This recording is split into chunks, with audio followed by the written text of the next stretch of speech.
नमस्कार। हाजिर जवाफको 5औं श्रृङ्खलामा यहाँहरूलाई स्वागत छ।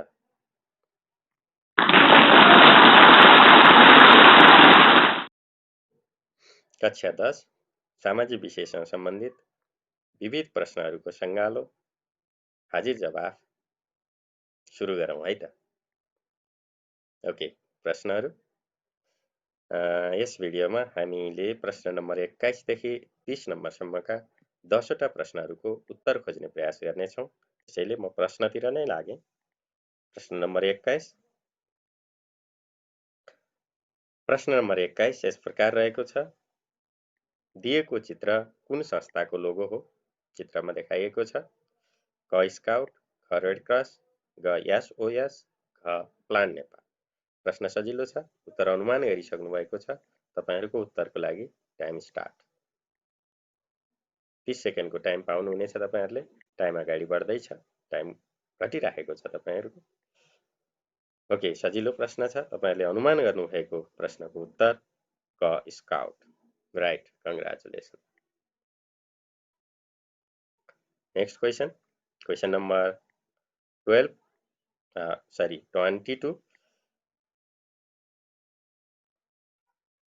फेरि चित्रसँग सम्बन्धित प्रश्न आएको छ। क्वेशन नम्बर 22 यस प्रकार छ। यहाँ देखाएको चित्र कुन संस्थासँग सम्बन्धित छ? चित्र देखाइएको छ क रोटरी इन्टरनेशनल अप्सनहरु, ख अन्तर्राष्ट्रिय श्रम संगठन, ग डेनिस अन्तर्राष्ट्रिय विकास नियोग, घ अन्तर्राष्ट्रिय प्रकृति संरक्षण संघ। सही उत्तर अनुमान गर्न सक्नुहुनेछ तपाईहरुले। उत्तर दिनको लागि समय सुरु। ओके, अनुमान गर्नुस्। IUCN।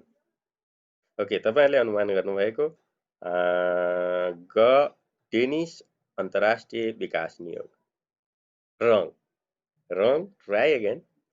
गलत अनुमान गर्नुभयो तपाईहरुले। एकपटक फेरि ट्राई गरौँ है त। Try again. Okay, question number 22। यस, तपाईहरुले अनुमान गरिसक्नु भएको छ। अप्सन नम्बर घ अन्तर्राष्ट्रिय प्रकृति संरक्षण संघ। हेरौँ है त। Right, congratulation. Next question, question number 23। Question number 23। नेपालको संविधान अनुसार संघीय व्यवस्थापिका प्रतिनिधि सभामा जम्मा कति जना सदस्य रहने व्यवस्था छ? क 110 जना, ख 275 जना, ग 165 जना, घ 59 जना।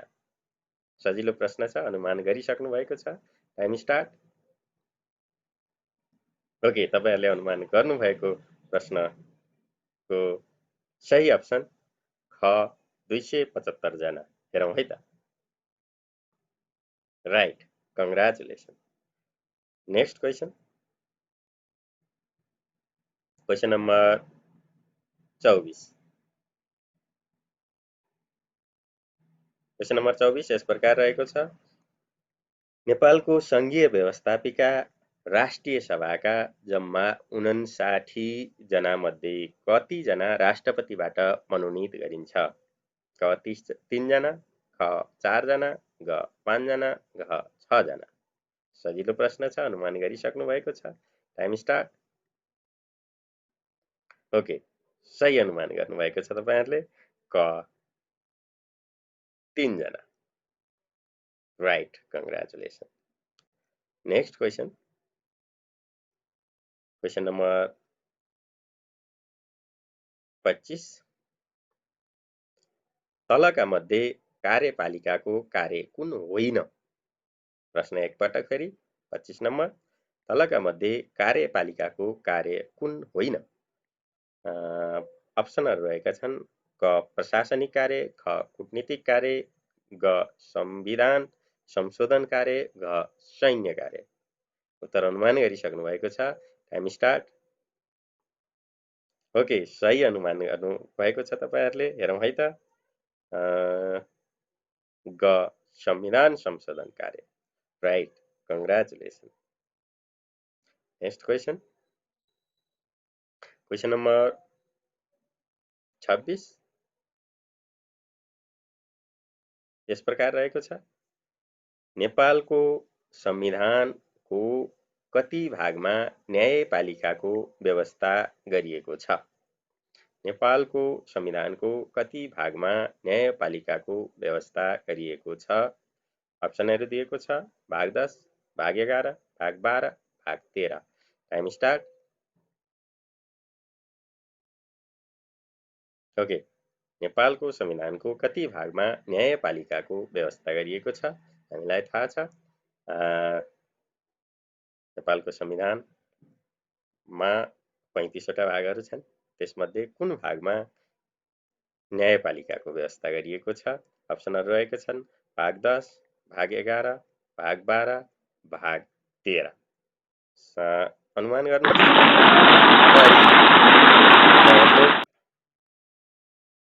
दिएको 30 सेकेन्ड टाइमभित्र क्वेसन अप्सन छान्न पाउनु भएन, त्यसैले समय सकिएको सङ्केत आइसकेको छ।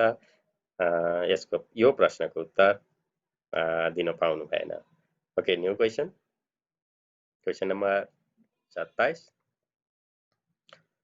क्वेसन नम्बर 27 यस प्रकार रहेको छ। नेपालको संविधान अनुसार सबै सङ्घीय तथा प्रदेश कार्यालयको लेखा परीक्षण गर्ने काम कुन निकायले गर्दछ?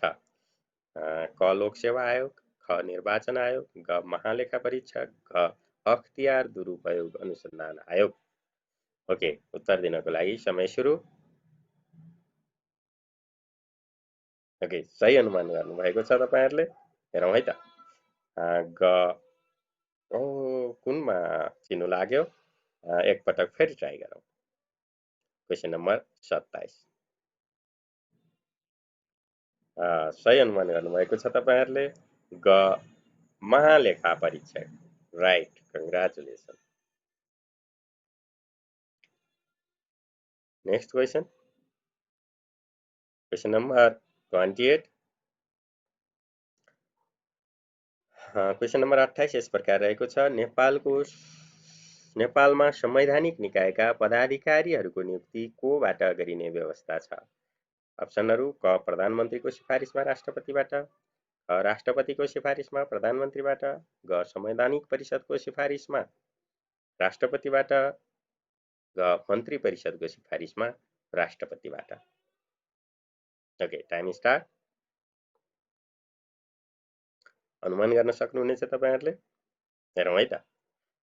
ग संवैधानिक परिषदको सिफारिसमा राष्ट्रपतिबाट। Right, congratulation. Next question number 29 यस प्रकार रहेको छ। क्वेसन नम्बर 29 नेपालको संविधानको कति भाग र धारामा राष्ट्रिय महिला आयोगको व्यवस्था गरिएको छ? अप्सनहरू भाग 27 धारा 252, ख भाग 27 धारा 253, ग भाग 26 धारा 252, घ भाग 26 धारा 253। ओके, अनुमान गर्न सक्नुहुनेछ तपाईहरुले। Time start. ओके, टाइम काट्दैछ तपाईहरुको। 30 सेकेन्डको टाइम पाउनुहुनेछ। ओके, हेरौँ है त तपाईहरुले अनुमान गर्नुभएको प्रश्नको उत्तर। क भाग 27 धारा 252। Right, congratulation. यसै गरी अर्को प्रश्न, यस भिडियोको अन्तिम प्रश्न नम्बर 30। नेपालको संविधानमा उल्लेख नभएको आयोग तलका मध्ये कुन हो? विभिन्न आयोगहरू उल्लेख भएको छ नेपालको संविधानमा, त्यसमध्ये उल्लेख नभएको आयोग तलका मध्ये कुन हो? क मधेसी आयोग, ख थारू आयोग, ग मुस्लिम आयोग, घ तामाङ आयोग। उत्तर दिनको लागि टाइम स्टार्ट।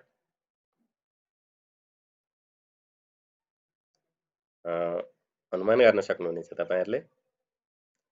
ओके, तपाईहरुले अनुमान गर्नुभएको प्रश्न घ प्रश्नको अप्सन घ तामाङ आयोग।